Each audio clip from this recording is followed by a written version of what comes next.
All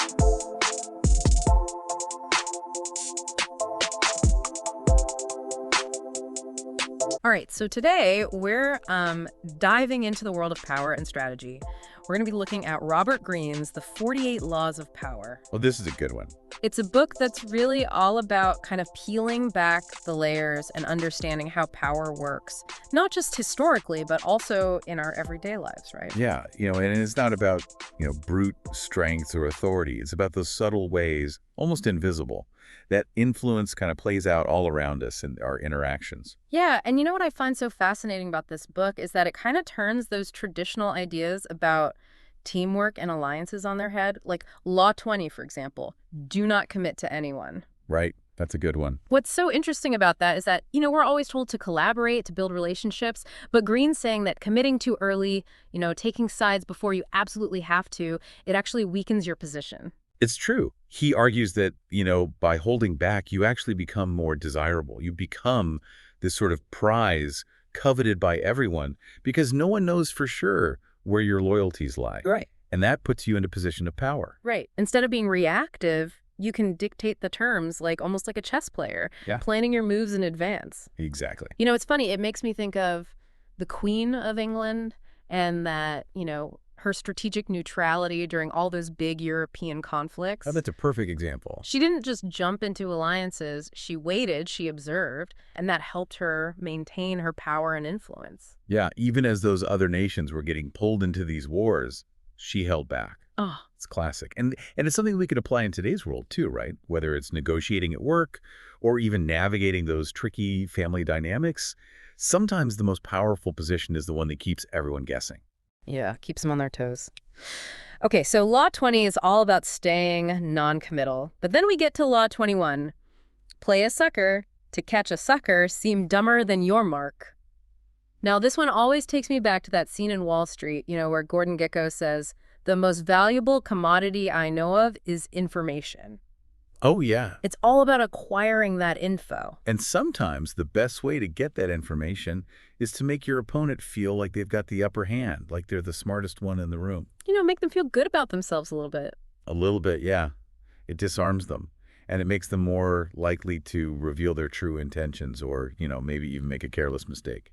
You know what's funny? I've actually done this without even realizing it. I remember one time I was in a meeting with this really, really aggressive client, and they were just trying to, bully me into accepting a deal that wasn't in my best interest at all. Oh, I hate when that happens. It was bad, and I was like, what do I do? And so I basically played dumb. I pretended like I was confused by all this technical jargon he was using. Did you really? Even though I understood perfectly. I was like, wait, what does that mean? And the guy, he just ate it up. He felt so smart, and he started over-explaining everything. Oh, that's great. And in the process, he revealed this huge weakness in his whole argument. And I was able to use that to my advantage. That's classic. You used his arrogance against him. I did. I was like, oh, thank you for explaining that. By playing the fool, you actually created this opening. Exactly. But, it does take finesse, this tactic. It's not about, being truly naive or unprepared. Right. You have to understand what's going on. You have to read the situation, the psychology of your opponent. It's all about strategic self-presentation. That's exactly it. And this is where, the art of deception comes into play. Greene argues that deception itself is a tool. It's not inherently good or bad. It's been used throughout history, from those ancient Greek heroes, right, to modern-day politicians. It's about understanding that, the way things appear, that might not actually be the truth. It reminds me of Odysseus in the Odyssey. He uses disguise and tricks all the time. He even outsmarts the Cyclops, right? Polyphemus. And, even today, it's fascinating how people use these really subtle forms of deception to influence our perceptions, whether it's, through social media or even marketing campaigns. It's everywhere. It is. And recognizing those tactics can help us make, better decisions, avoid being manipulated. Speaking of managing perceptions, let's move on to Law 1. Never outshine the master. This one is all about those, tricky power dynamics when you're dealing with someone in authority. Right. And Greene has this great example of Galileo and Cosimo II de' Medici. And Galileo, he's, a brilliant scientist. He's got these groundbreaking discoveries. But he also understands that, appearing to threaten a ruler's ego, that's not a good idea. No, it's not. Not good at all. So he very cleverly links those discoveries to the Medici name. He makes his patron look even more powerful, more enlightened, Right. and that ensures his continued support. So it's not about hiding your talent or anything. It's about making sure that whoever's in that position of power, they still feel like they're the one in charge. Exactly, yeah. Think about it in a modern context, right? Yeah. A savvy employee, they don't just present their ideas as their own. They find a way to kind of tie it back to the boss's vision, make the boss feel like a brilliant strategist. Subtle, but effective. Very effective. Okay, and now this brings us to another crucial part of power reputation. Law 5. So much depends on reputation guard. Guard it with your life. Greene uses the story of Chuko Liang, the sleeping dragon, to illustrate this one. Oh, he was a brilliant strategist. But he also understood that perception is just as important as reality, and so he cultivated this reputation for being incredibly intelligent, even resorting to these, like, tricks and illusions to solidify that image. And it worked. His reputation intimidated his rivals. Almost became like a weapon. It was a weapon. Just on a personal level, how many times have we seen someone's reputation precede them, whether it's good or bad? Oh, all the time. It can really open or close doors for you? It can. And Greene argues that, we should be just as strategic about managing our reputations as we are about any other aspect of our lives, Yeah. our careers, our personal lives, everything. It's about thinking long term.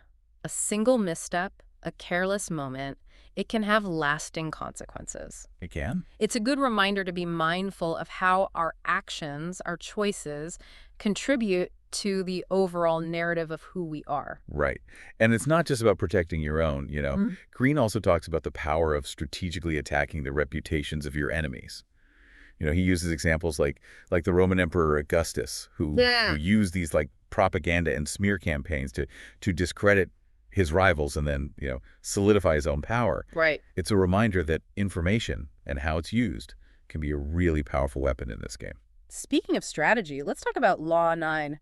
Win through your actions, never through argument. Yeah, this speaks to that power of silent persuasion. Actions cut through the noise. Yeah. Prove your worth way more effectively than words. Right. He tells the story of this falsely accused vizier Mm-hmm. who, instead of arguing his innocence, he cleverly uses his actions to expose the true culprit. It's like sometimes the strongest argument is made without saying anything at all. Right? Think about it. We instinctively trust people who deliver on their promises, Mm-hmm. people who show up, get things done, more than those who are all talk. Yeah, talk is cheap, Yeah, right? that is. You can make all the promises in the world, but it's really what you do that determines your credibility, your influence. Absolutely. Okay, another one of Greene's insights that I thought was really interesting is this whole idea of choosing the right allies. He cautions against what he calls infectors. Right. Those who bring you down, drain your energy. Drinking your energy. He uses that historical example of the Count of Carmagnola. His downfall was partly because of the people he surrounded himself with, Right. suspicious characters. It's a reminder that the company we keep, it has a huge impact on our lives. It's like that quote, you are the average of the 5 people you spend the most time with. It's true. Think about the people you interact with regularly. Do they inspire you? Do they challenge you to grow? Or do they bring you down with, negativity and drama? Yeah, it's important to be mindful of the company we keep, because the wrong people, they can damage our reputation, Right. drain our energy, hinder our progress. It's about building that supportive network. Exactly. Individuals who share your values, your goals. People who lift you up. Encourage you. Speaking of encouraging you to be your best, Law 29, plan all the way to the end. Greene says many of us fail because we get so caught up in that excitement of the initial steps that we don't really think through the consequences. Long-term consequences. Right? Yeah, like we set sail without knowing where we're going. You might enjoy the journey, but are you going to end up where you want to be? Yeah. He uses that analogy of a chess player. Makes his brilliant move, but then doesn't consider what the opponent's going to do next. Ends up in a worse position than before. Oh, I hate it when that happens. Right. It highlights the importance of thinking ahead, anticipating obstacles, having a clear plan for how you're going to reach that ultimate goal. It's about thinking strategically, not just tactically. Now, before we wrap up this first part of our deep dive, I do want to touch on one final law that I think is all about understanding this crucial element in power dynamics, and that's timing. Ah, yes. Timing is everything. You've got to control the tempo. You've got to exploit that opportune moment. Greene shares this hilarious story about this deal maker who wants to pitch an idea to this notoriously difficult movie mogul, Jack Warner. But he can't get a hold of him. Warner's always busy. Right. But he's got a plan. Oh. He knows Warner goes to the baths every single day at the spa in Palm Springs. Mm-hmm. And he also knows that Warner's quite vain about his body, despite being 80 years old. Oh, no. So he decides to approach Warner.naked at the baths. He didn't? He did. He figured Warner would be so embarrassed, that he'd agree to anything just to get out of there. Oh, my gosh. And it worked. It did. Desperate to escape the awkward encounter, Warner agrees to the deal. It's funny, but it makes a point. Understanding your target psychology and then using that at just the right moment can give you this incredible advantage. Absolutely. Timing's like a secret weapon. It's not just what you do, it's when you do it. And that can really make all the difference. Speaking of understanding your target psychology, another law that explores this is Law 18. Do not build fortresses to protect yourself. Isolation is dangerous.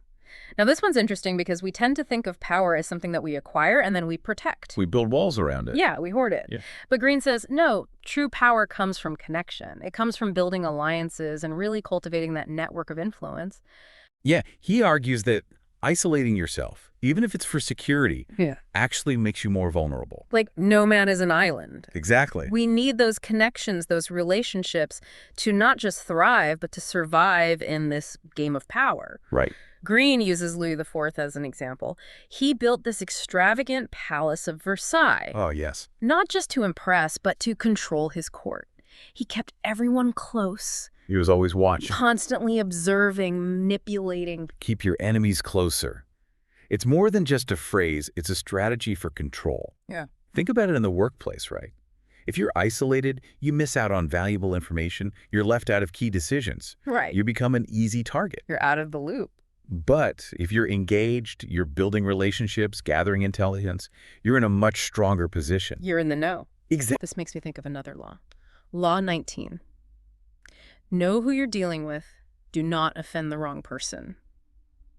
Greene tells the story of Joseph Duveen, this famous art dealer who was a master at reading people.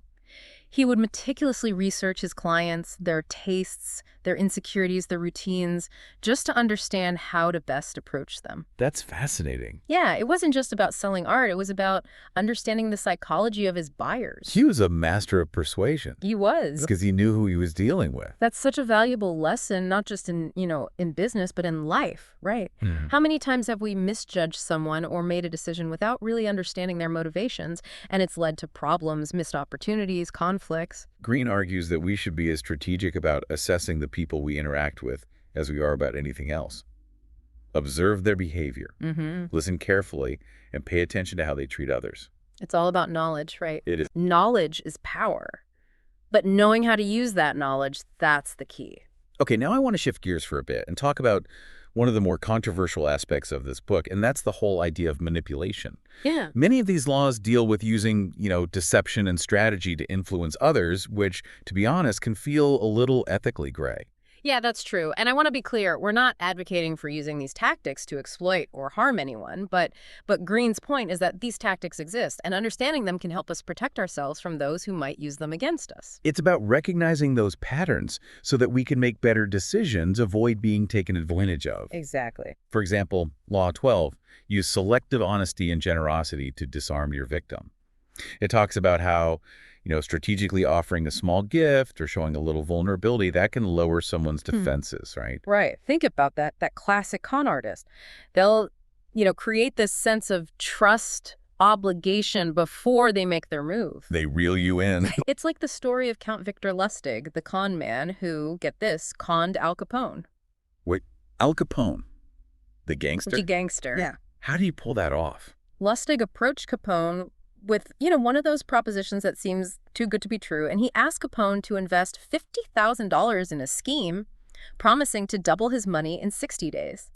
Now, he knew Capone would be skeptical, right? So he plays the role of this honest businessman expressing doubts about the deal. Wow. And he even goes so far as to return the $50,000 after 60 days, saying the deal fell through. Oh, no. Capone's so impressed by Lustig's honesty that he rewards him with $5,000. He got conned by appearing honest. That's how he did it. That is wild. It's a perfect example of how selective honesty can really, manipulate someone's perceptions.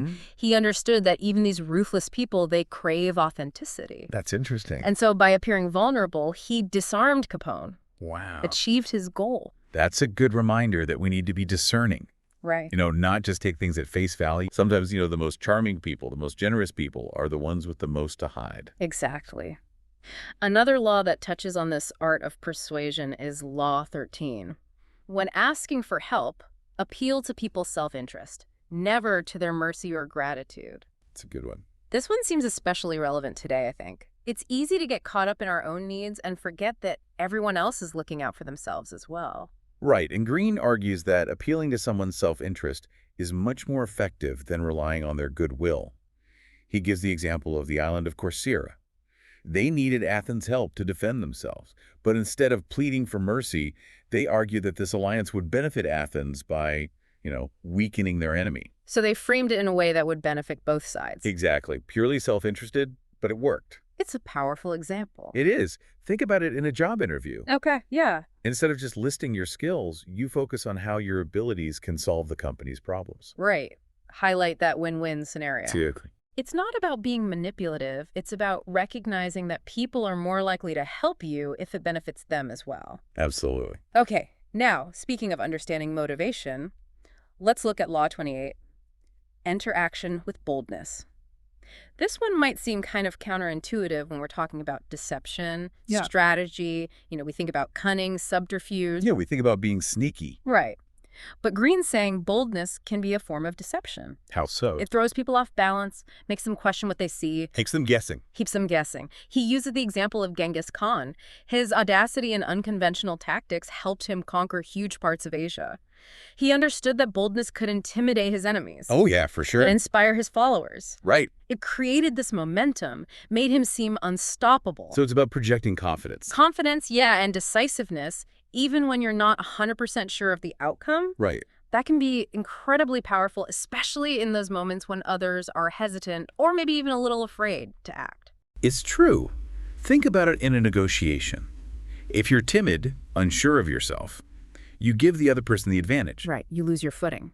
But if you're bold, you make a strong offer, you stick to your guns, you create that sense of urgency, you take control. It's like fortune favors the bold. Yes. But it's not just about recklessness. It's about calculated risk-taking, right? Right. You have to understand the situation, weigh the consequences, and then you act. With confidence. With conviction. Exactly. Yeah, and Greene argues that we shouldn't just think about protecting our own reputations. He says we need to be just as strategic about attacking the reputations of our enemies. Right, like a preemptive strike. Exactly. He uses the example of Otto von Bismarck, who I guess you could say had a pretty questionable reputation himself. Oh, yeah. Bismarck, the Iron Chancellor, master of realpolitik. Yeah, that's the one. Bismarck was a master at manipulating public opinion. He used propaganda and smear campaigns to discredit his opponents and, kind of pave the way for German unification. So it's like you're not just defending your own territory. You're actively trying to weaken your rivals. You're right. It's about playing offense as well as defense. And that leads us to another law that I think is particularly relevant in today's world where information is everything. Law 27. Play on people's need to believe to create a cult-like following. Oh, that's a fascinating one. It's all about tapping into that human desire for meaning, for belonging. Right. People are drawn to strong leaders, to compelling narratives. They want to believe in something bigger than themselves. And Greene argues that if you can create that sense of belief, that shared purpose, you can build a loyal following that will support you no matter what. Think about those charismatic leaders throughout history. The ones who inspired revolutions, who built empires. They were masters at tapping into those deep-seated human needs. Right, like they created a movement. Exactly. And it's not just about politics. You see this in business and religion and even in social movements. So it's about more than just having a good idea. It's about selling that idea. Right? It's about creating a compelling narrative that people can buy into. And a big part of that is understanding your audience. What are their fears, their desires, their aspirations? If you can tap into those, you can really connect with them on a deeper level. You give them something to believe in. Exactly. Now this brings us to another interesting law. Law 15. Crush your enemy. Totally. Whoa. Okay, that sounds a little intense. It does, doesn't it? But Greene's point is that if you leave even a small ember burning, you're giving your enemy a chance to rise again. Right? Like you need to eliminate any possibility of a comeback. Exactly. He uses the historical example of the Romans who completely destroyed Carthage after the Punic Wars. They didn't want to take any chances. That's a pretty extreme example. It is, but it illustrates the point that sometimes mercy can be a weakness. You have to know when to be ruthless, when to make sure your opponent is completely out of the game. Okay, so this one's definitely about being strategic and decisive. Absolutely. Yeah. And it's not just about physical force. It can also apply to, discrediting your opponent's ideas or reputation. Right? Like completely dismantling their arguments. Exactly. You need to leave no room for doubt, no chance for them to recover. So it's about being thorough, being relentless. Now, this might seem a little contradictory to some of the other laws we've discussed, like the idea of deception and manipulation. Right. But Greene argues that all of these laws need to be used in the right context, at the right time. It's about having a full arsenal of tools and knowing when to use each one. Exactly. You need to be adaptable, be able to shift your strategy depending on the situation. It's like playing chess. You wouldn't use the same move every time.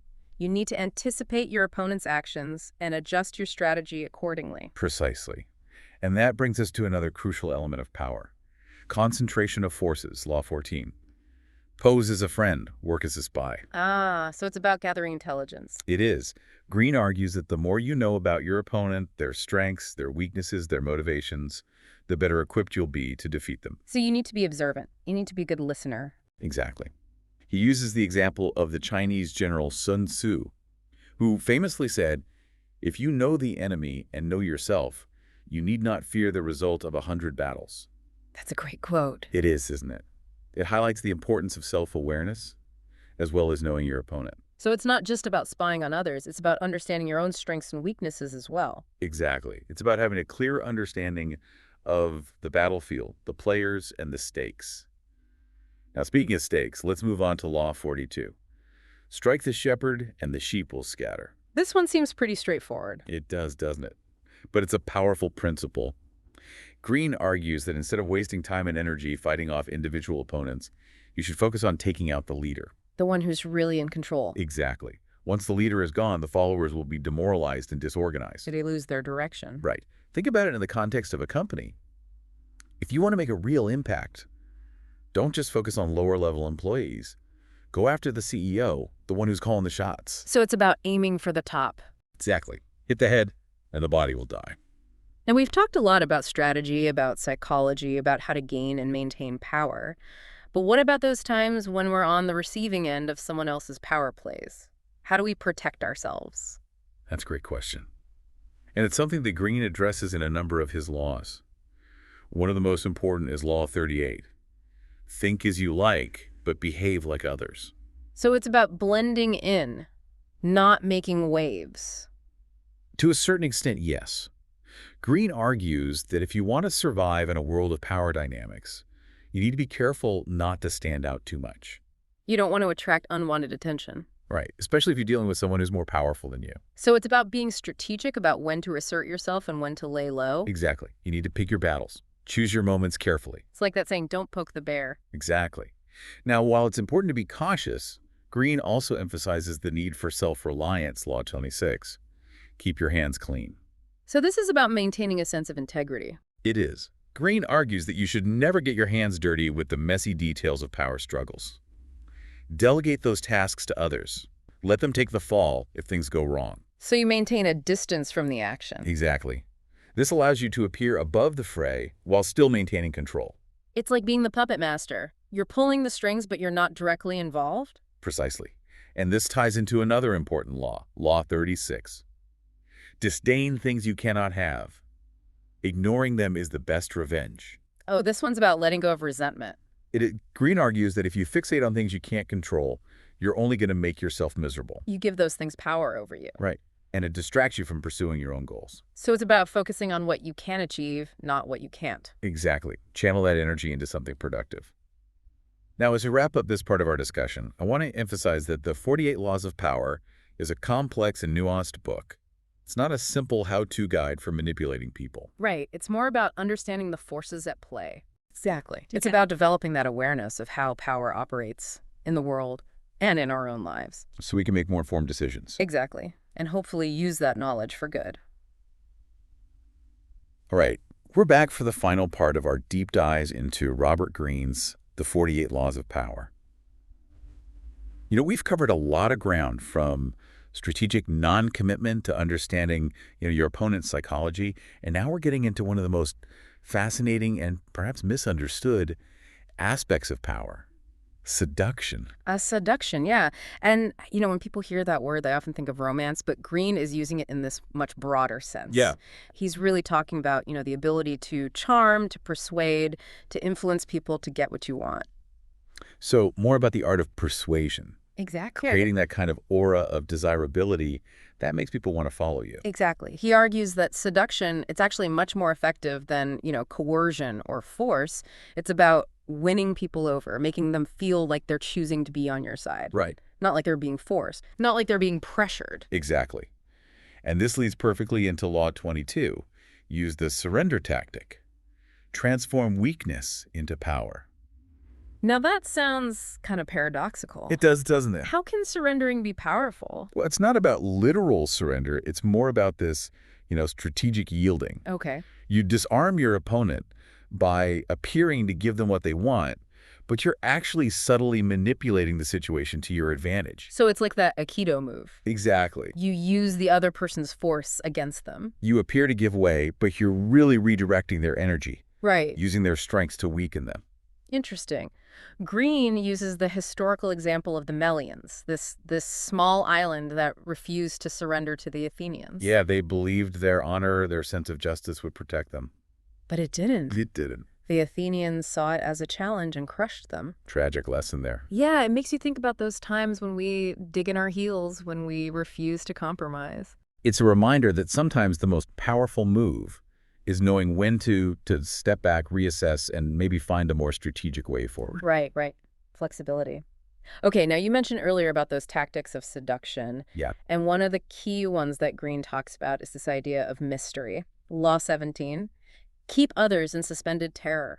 Cultivate an air of unpredictability. Suspended terror. Sounds a little intense. It does. But I get the idea. But you get it. Yeah, it's about keeping people guessing. Yeah. Not being too transparent about your motives. Right. Your next move. So, think Genghis Khan, right? His movements were so unpredictable, his tactics were so unorthodox, that he really instilled this sense of fear, of uncertainty in his enemies. Oh, absolutely. It was psychological warfare. His enemies were always on edge.